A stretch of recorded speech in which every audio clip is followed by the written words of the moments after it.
My name is Daniel Chigundu. I'm the project officer for Open Pali, a Magamba network project. Hi there, my name is Lynette Manzini. I'm the Open Pali news editor.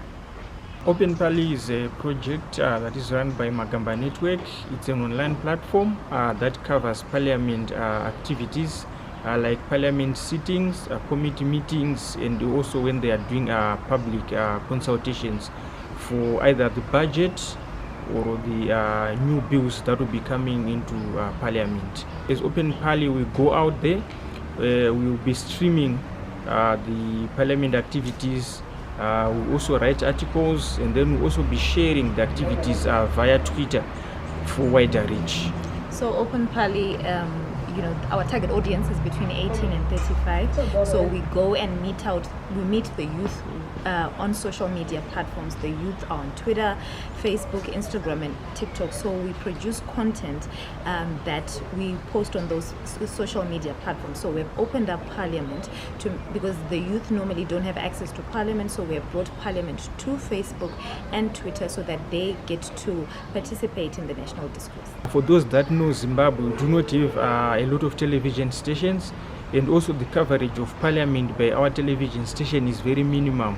They mainly focus on important days, for example, like when there is a national budget, or when when the president is officially opening Parliament. But in some other days, the other sittings, they hardly are covered. So then we go there and then we live stream so that people can actually have a wider understanding, or they can follow what their MPs will be doing.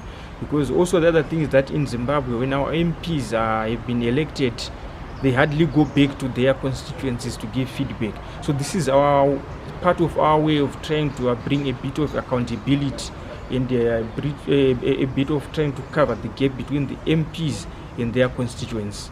The youth make about 67% of the population, and the majority of the times they are left out in decision-making processes. So what we do as Open Pali is ensure that we live stream. For instance, when there's a bill in Parliament and there's public hearings, we know that sometimes the youth don't have bus fare to go to these public hearings. So on our platform on Facebook, we live stream these and give the youth information and even tell them how they can participate. So we're trying to break down these processes. For instance, if there's a bill, we convert it into an infographic, something that's easy for them to digest.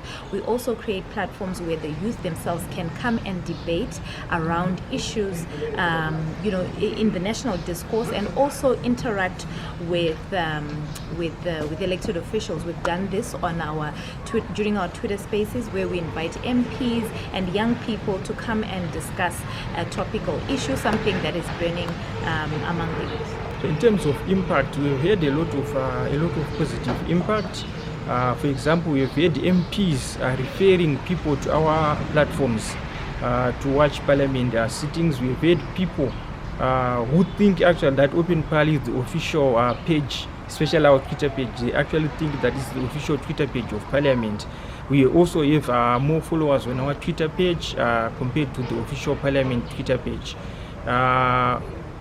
We have done a lot. We've got organizations that actually come to ask for information on the live streams that we are doing. So I think going into the 2023 election, we are going to provide coverage. We are going to be live streaming the political rallies.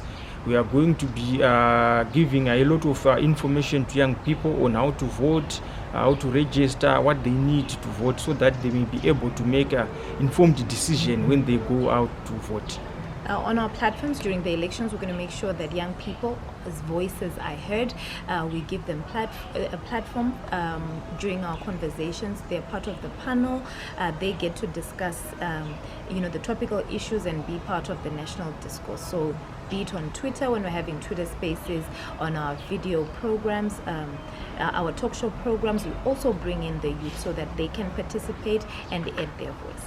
Yes, just like what we did in March last year, we are also going to continue with our candidates debate so that the candidates can come and then they tell the audience or the electorate what they are offering. I think it was popular when we did it for the 26 March by-elections, because a lot of people, they don't know much about the candidates.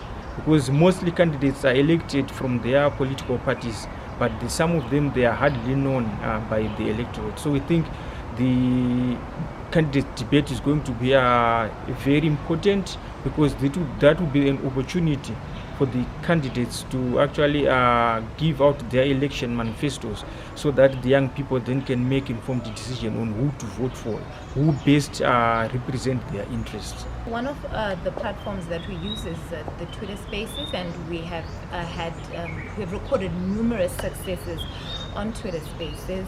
One such example was last year when we spoke about the issue of patriotism. So the cabinet has approved principles of the patriotic bill, but people think that patriotism should not be a law.